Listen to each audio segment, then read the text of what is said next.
Apareció Mauricio Macri y apareció con un estilo poco moderado, más bien polarizador de la política argentina, muy parecida a la estrategia también que utilizó en las últimas elecciones. Incluso desde hace un tiempo hasta acá, Alberto Fernández, el presidente, el quien venía mostrándose como un moderado, también empezó a polarizar su discurso y algunas de sus estrategias. Parece que la moderación en nuestro país, o al menos en la dirigencia de nuestro país, tienen como pequeños lapsus de tiempo. No duran mucho, no persisten. Lo que persiste es la polarización, la grieta que se profundiza cada vez más, que se utiliza cada vez más en la estrategia, ¿no? Entonces, la pregunta es, ¿qué es lo que funciona, ¿no?, en nuestro país? ¿Qué es lo que elige la sociedad en algún punto? Porque cuando toda la opinión pública, política, la discusión se viene dando sobre tablas, con vías a la polarización, la grieta, la profundización de un discurso del otro, de un lado o del otro, de la ideología, en realidad la pandemia sigue en nuestro país. En el área metropolitana se venía mesetando con niveles altos, tiende un poco a la baja por lo que informó el ministro Fernán Quirós, el ministro de Salud de la ciudad. Sin embargo, se empieza a conocer nuevos focos en todas partes del país. Las provincias empiezan a tener nuevos focos de coronavirus cada vez más pronunciados.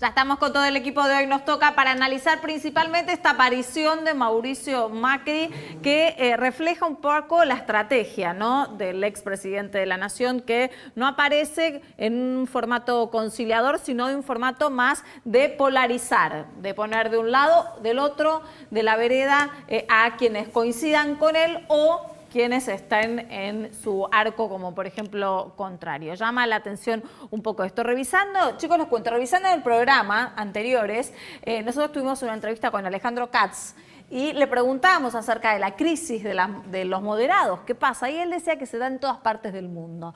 Parece igual que en la Argentina, los moderados van ganando terreno, pero después se arrepienten de ser moderados y vuelven a polarizar. En algún punto eso por la crisis, porque estamos en crisis y cuando no tenés tapar, nada para mostrar, claro, fíjate que las grietas se profundizan cuando el gobierno, la oposición no tiene nada para mostrar. Ojo, no lo había pensado, lo que dice Gise, esto de tapar un poco con la polarización, con la discusión política, tapamos la realidad. Sí, o decir, bueno, sí, yo soy malo, pero el otro es peor, la política del miedo, ¿no? Cuidado, o sea, que quédate conmigo porque el otro es peor. No dicen, mirá lo que tengo, te ofrezco esto a futuro y mirá la gestión que hice. Sí, aparte, o sea, cuando uno lee la columna que publicó La Nación de Mauricio Macri, se encuentra a Marcos Peña de vuelta ahí atrás. O sea, hay una gran diferencia entre Marcos Peña y Horacio Rodríguez Larreta, entre los dos grandes jefes de gabinete que ha tenido Mauricio Macri, uno en la ciudad y el otro en Nación, y está en el tono. Está precisamente en ese tono y en la cero autocrítica, porque los argentinos tenían dos opciones para elegir, y una era la que estaba gobernando y la otra es esto. Pero a mí me llamó la atención eso también, que no haya una autocrítica de decir, bueno, ¿cuál es el panorama?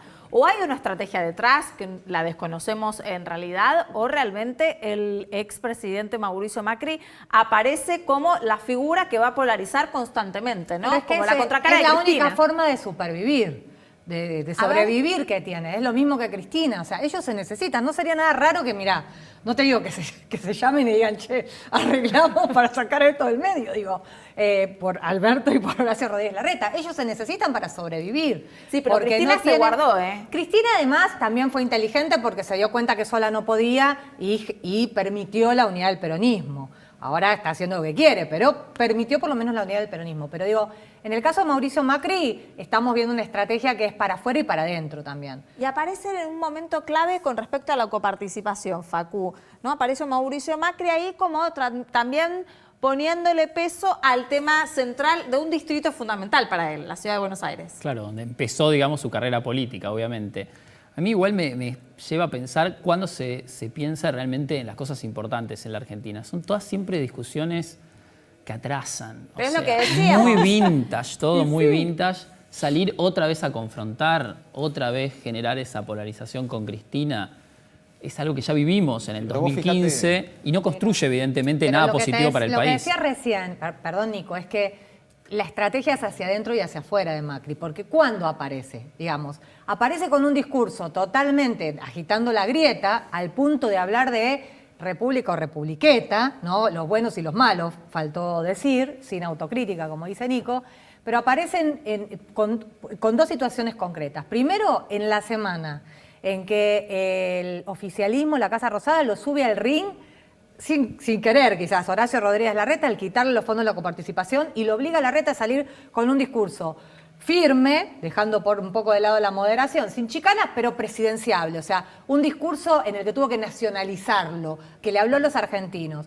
Macri decide aparecer el domingo con esta columna de La Nación, justo cuando todos los medios diciendo... y además, para terminar la idea, también lo hace el día que estaba convocado un banderazo. De la misma manera que hizo con el 17A. Tampoco no tuvo tanta No importa, pero Convocatoria, es la claro. previa. Él salió, este banderazo se está gestionando de los primeros días de septiembre. Y él sale a hablar e incluso a elogiar la toma de la calle de los ciudadanos. También, en la previa de un banderazo como hizo La verdad también que el en mi 17 de análisis, agosto. al menos, no sé ahora ustedes qué es lo que piensan, pero flaco favor le hace Horacio Rodríguez Larreta en algún punto, ¿no? Que empezaba como a considerarse uno de los líderes de la oposición ante la opinión pública y viene Mauricio Macri como que un Mauricio Macri que no transitó durante estos meses. Hay algo muy extraño dentro de la conformación del PRO cuando uno lo compara con cómo nació el PRO y lo que es el PRO ahora, ¿no? O sea, la principal denunciante de Mauricio Macri hoy es la presidenta del PRO, Patricia Bullrich. Y está como en la misma sintonía de Mauricio Macri, y Patricia Bullrich tiene sus aspiraciones, y Horacio Rodríguez Larreta es una piedra gigante en el zapato de Patricia Bullrich. ¿Por qué? Porque está gestionando.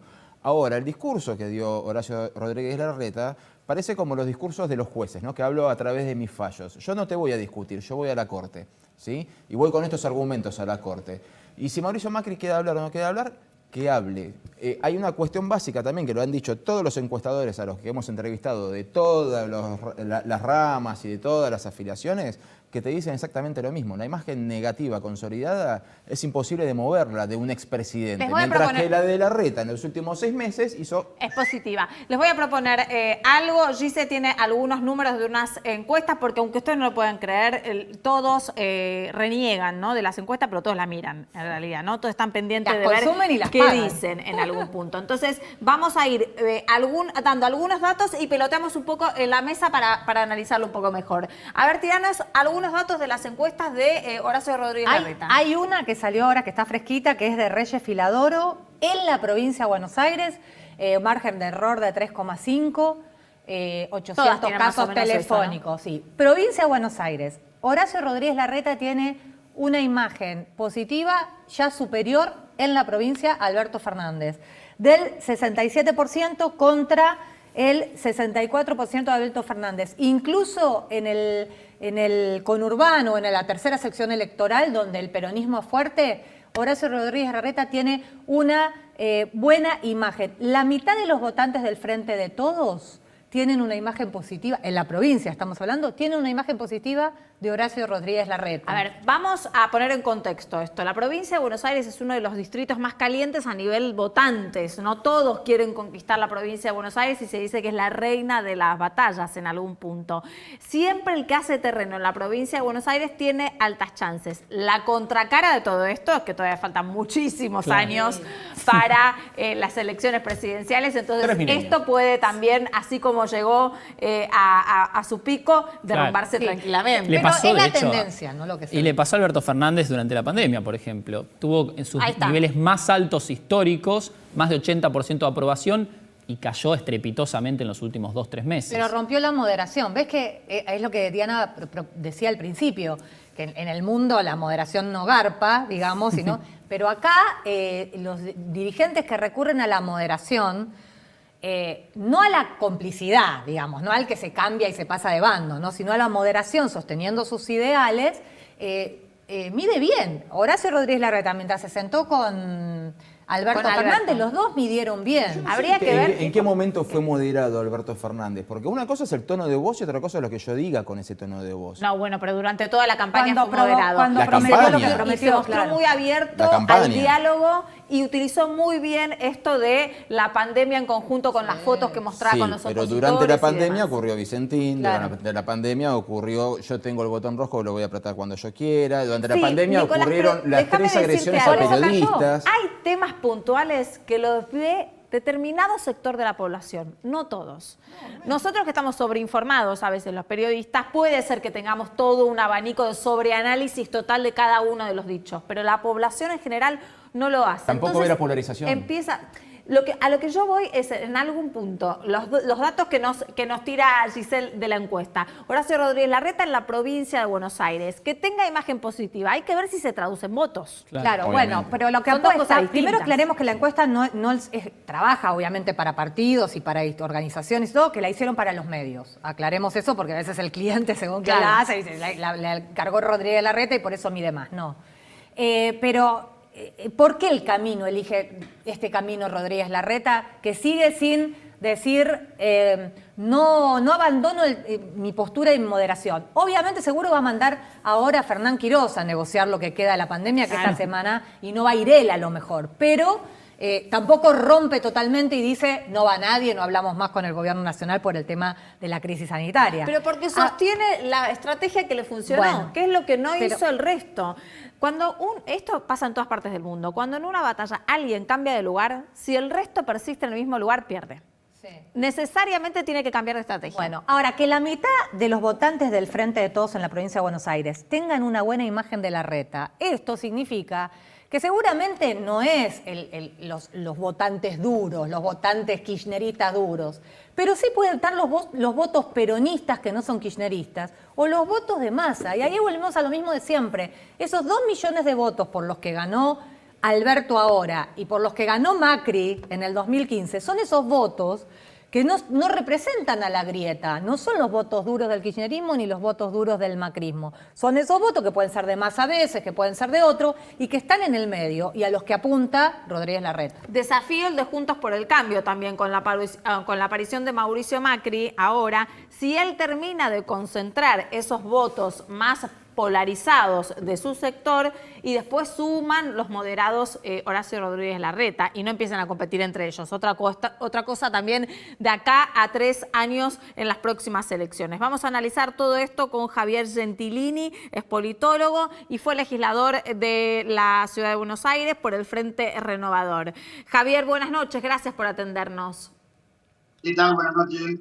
¿Qué tal, Diana? Buenas noches al panel, gracias por el llamado. Por favor, hablábamos un poco de la crisis de los moderados en algún punto en nuestro país, que parece que no queda mucho tiempo los dirigentes políticos en la moderación, a excepción de Horacio Rodríguez Larreta, que viene manteniendo su estrategia, pero tanto Mauricio Macri como el presidente de la Nación, como Cristina Kirchner, en cuanto quieren correrse al centro y después vuelven a la famosa grieta argentina. Mirá, es una consecuencia lógica de, obviamente, de la polarización, la grieta, y más que nada de intensificar los antagonismos de todo tipo que puede haber en la Argentina.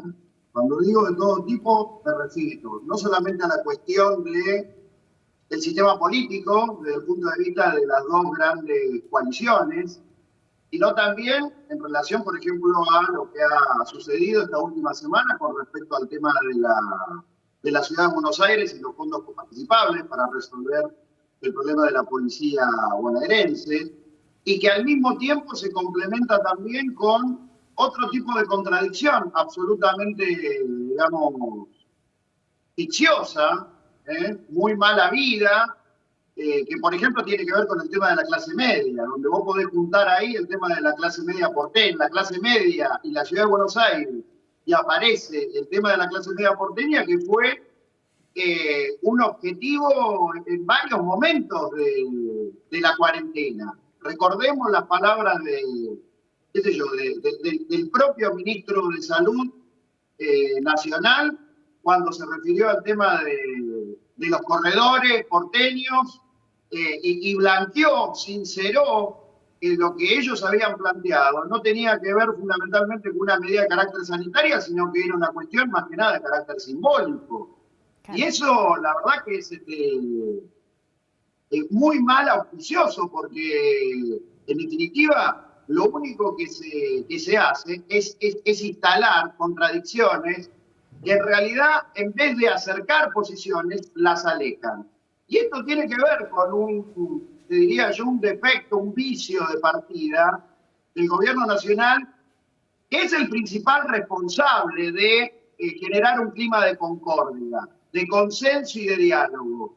El gobierno ya desde el principio, antes de que se planteara la cuarentena, rehuyó algo que había sido una gran bandera de campaña y que atañe al conjunto de la sociedad argentina, que tiene que ver con el famoso acuerdo multisectorial. Eso fue un compromiso manifiesto del presidente, de que se iba a convocar a un gran acuerdo multisectorial a los efectos de resolver todos los problemas que arrastrábamos, en principio de la gestión anterior, de Mauricio Macri, pero convengamos que sobre la base de muchos problemas estructurales de la Argentina, que son de vieja data, cosa que también hay que reconocer. Bueno, lejos de convocar a ese acuerdo multisectorial, que claramente tenía que incluir uno de carácter federal y que eso implica desde ya la cuestión de la coparticipación, eludió el tema. Ahora, eso no es nada. Lo peor viene a partir de la pandemia y de la cuarentena. Si había un momento absolutamente necesario para convocar a un gran acuerdo multisectorial, fue en el marco de la cuarentena. ¿Por qué? Porque había que unificar esfuerzos, había que reorganizar a la sociedad, establecer qué actividades se podían llevar adelante y cómo, quiénes iban a ser postergados y cómo se iban a distribuir esas cargas. Sí, Gentilini, parecía que en un principio iba a ir por ese lado. Vamos a abrir a las preguntas del panel, sí. ¿Cómo le va, licenciado? Le hago una consulta que por ahí es casi sociológica o imposible de responder, pero hay cuestiones que son lógicas y que se terminan ideologizando. Si yo hablo y digo que transfiero 2 puntos, 2.2 de coparticipación a la ciudad de Buenos Aires con el traspaso de fuerzas de seguridad, es un hecho lógico. Si yo digo que devaluando la moneda y en una crisis económica la pobreza se va al 70%, es un hecho, 60% es un hecho lógico. Si yo digo todas esas cosas son hechos. Y sin embargo, termina ideologizándose y algunos justifican y otros critican desde posturas ideológicas cuestiones que son hechos palpables, como reclamar una ley de coparticipación que está exigida por la Constitución desde el 94. ¿Qué es lo que pasa no digo de los votantes, por la cabeza de los políticos? ¿Qué es lo que pasa? Que no pueden salir de la ideología y cumplir con lo lógico, con el hecho. Yo te diría, para empezar, dos efectos o dos vicios muy importantes. Uno, el que vos estás marcando, que tiene que ver con el ideologismo. Estamos, que dependiendo de quién estemos hablando, lo vamos a poder caracterizar de una manera u otra. Lo segundo es una clara falta de vocación patriótica, para ponerle, digamos, un adjetivo. Es decir, acá se habló muchísimo, voy a tratar de ser más llano, acá se habló muchísimo del tema de la unidad nacional, que lo tenemos que unir frente al flagelo de la pandemia, lo cual es absolutamente lógico. Ahora, eso que se marca en el discurso, luego tiene que estar respaldado por los hechos, tiene que estar complementado por acciones concretas del gobierno, por medidas de la administración pública.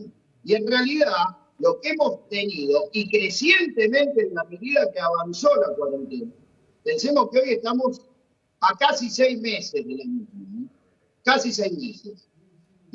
Todos nos pusimos de acuerdo que había que respetar, digamos, los términos del aislamiento social preventivo y obligatorio. Ahora bien, al cabo de 2 meses o 3 meses, evidentemente hacían falta otras cosas. Bueno, ahí es donde yo digo que hacía falta acordar. Y acordar implica necesariamente vocación de diálogo. Y la Pero vocación del Gentilini, diálogo, entiende usted lo que va, pero apareció este fin de semana Mauricio Macri y en su carta no aparecía la posibilidad de diálogo con el sector. Polarizó totalmente la economía, la política del país. Tampoco hay entonces una postura de diálogo en ninguna de las dos partes. bueno, pero que en realidad una cosa lleva a la otra. Podríamos hablar largo y tendido al respecto de la polarización y el minué, digamos, de quién es más malo, quién es peor, mejor dicho. Una cosa que viene del 2007, digamos, 2007, 2008, que es cuando, en definitiva, se instala más fuertemente el tema de la grieta, las viejas antinomias, la cuestión del peronismo, el antiperonismo. Es decir, eso, digamos, fue rentable para un lado y para el otro, si queremos desde el punto de vista político. ¿Por qué? Bueno, porque se entiende desde ambas coaliciones, si queremos, y planteado muy en general, y sin ir a un análisis más en detalle al respecto de las distintas fracciones. Estamos que también sería más largo de desarrollar. En concreto, digamos, esta suerte de bipolaridad, esquema binario de la política, termina siendo de alguna manera rentable políticamente. Ahora, eso obtura desde el punto de vista de la observación qué es lo que hace falta que hagamos con el país.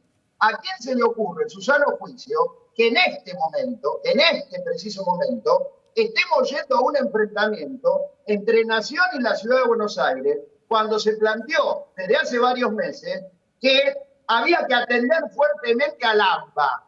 ¿Cuándo la gente empezó a entender el concepto, por ejemplo, del AMBA, el área metropolitana de Buenos Aires?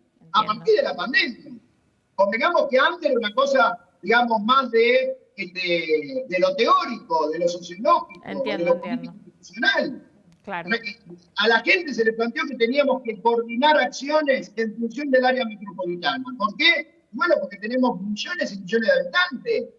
Digamos, una suerte de 13, 14, 15 millones de habitantes, contando la ciudad, el conurbano, primer cinturón y segundo cinturón. Entiendo. Bueno, ese fue el mensaje de hace algunos meses. ¿Y ahora qué es lo que pasa? ¿Por qué razón vamos a la confrontación? Es una discusión larga y tendida, el tema de si medio punto, un punto, que si Macri no tuvo razón o si la tuvo cuando se hizo, digamos, el reordenamiento de esos fondos. Es una discusión que yo les puedo garantizar infinita desde el punto de vista técnico, presupuestario, ya termino, y desde el punto de vista constitucional. La lógica es que en el marco de la pandemia lo que tenemos que hacer es coordinar acciones, no ir al enfrentamiento.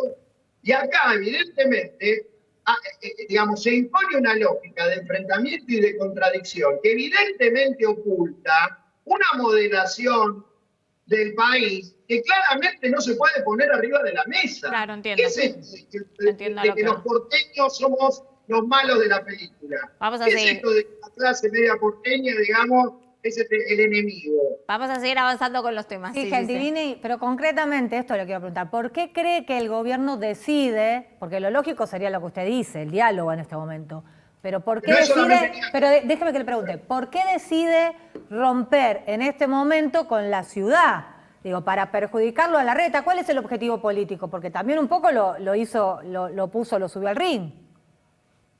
Varios, bueno, eso es una consecuencia también, hasta te podría decir desde el punto de vista de la mesa de arena, de la zarra, estamos deseada. Digamos, no se le escapa al oficialismo, al frente de todos, bueno, ¿quién debe ser el antagonista? Digamos, nadie podría pensar en su sano juicio, estamos, que no haya una predilección por que sea Larreta, por los motivos que fuere, porque ellos saben, digamos, que con esto cargan las tintas sobre el jefe de gobierno de la ciudad, y el jefe de gobierno de la ciudad obviamente va a tener, si se quiere, más margen de desenvolvimiento político. Ahora, luego se tapan agujeros. Digamos, el tema de la policía de la provincia, hoy ya nos olvidamos, El miércoles estuvimos casi en zozobra institucional porque se plantearon todas las hipótesis posibles al respecto de el porqué del conflicto con la policía. ¿No lo sabían esto hacia el fin de semana? ¿No lo sabían con semanas, valga la redundancia, de anticipación? ¿Cómo apareció el discurso de la ciudad opulenta de Buenos Aires, que es París? Es una cosa inconcebible, solamente para aquel que por ahí solamente transita por Puerto Madero y por Recoleta. Hay que pasearse por las villas de la ciudad de Buenos Aires, donde viven 300.000 personas, para saber que Buenos Aires no es París. No es Londres, Buenos Aires. Ese puede haber sido un sueño de cierto sector social a principios del siglo XX. Bueno, pero también la Argentina no es el Reino Unido, sí, Facu. Pero lógico. Entonces, digamos, claramente, digamos, se juntan varias cosas.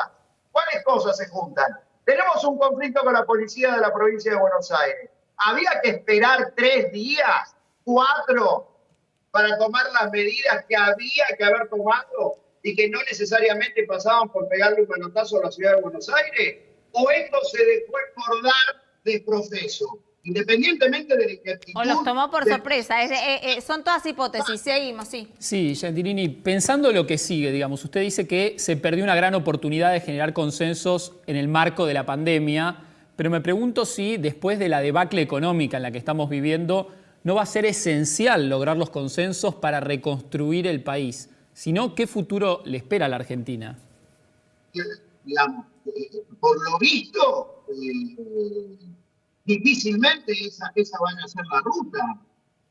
Cuando se meten temas que claramente, digamos, van a generar un efecto de división, evidentemente el acuerdo multisectorial, el consenso necesario desde el punto de vista de las distintas expresiones de la sociedad civil y el acuerdo fiscal desde el punto de vista de cómo se reparten los fondos coparticipables está cada vez más lejos.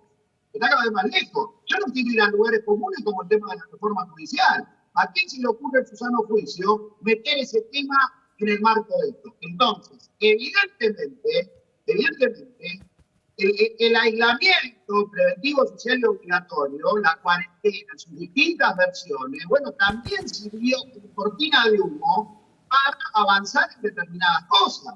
Ahora, esas cosas se complementan funcionalmente con, bueno, ¿cuál es la dinámica desde el punto de vista político que se busca? Se busca el antagonismo. Claramente se busca ir a la confrontación. ¿Por qué? Bueno, porque se está pensando que es lo más rentable políticamente.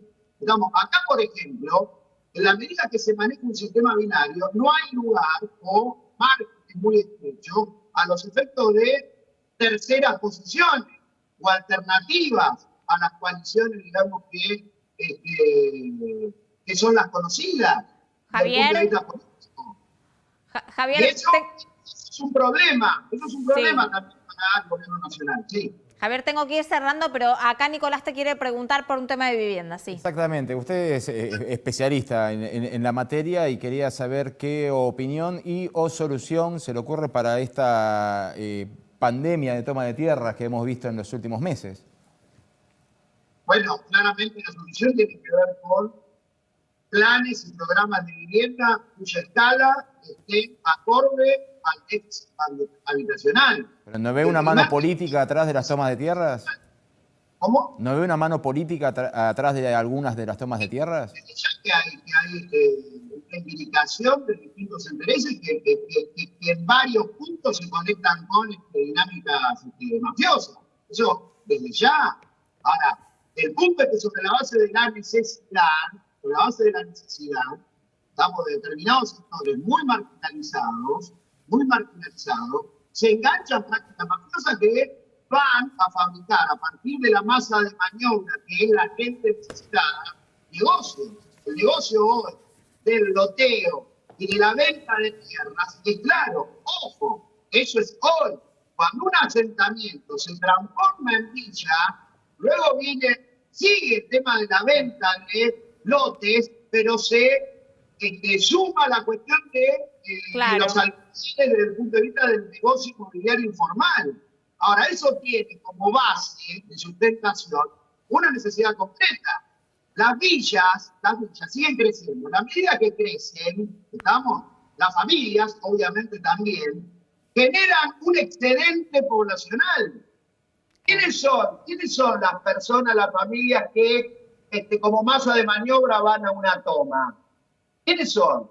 Evidentemente hay gente que está sufriendo una condición habitacional. Es un tema, la verdad, bastante complejo, ¿no? Como para que nos adentremos después en otro momento. Es un tema también que particular desde lo social muy difícil. Dos patas de un mismo problema. La cuestión de la déficit habitacional, la cuestión del desenvolvimiento mafioso y la inseguridad.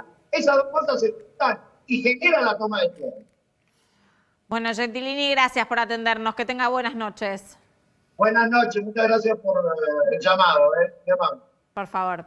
En el medio de toda la discusión política que aparece, ¿no? Y también los temas que se vienen planteando en la Argentina, por supuesto, lo que persiste no es la moderación, evidentemente, ya lo vimos, los políticos eligen la polarización y la grieta, ya lo estuvimos analizando, pero lo que sí sigue, y no sabemos hasta cuándo, es la pandemia. El área metropolitana de Buenos Aires empieza a calmarse un poco, a aparecer una cierta meseta que tiende a la baja en algún punto. ¿Qué pasa en el resto de las provincias? Lo vemos después del corte.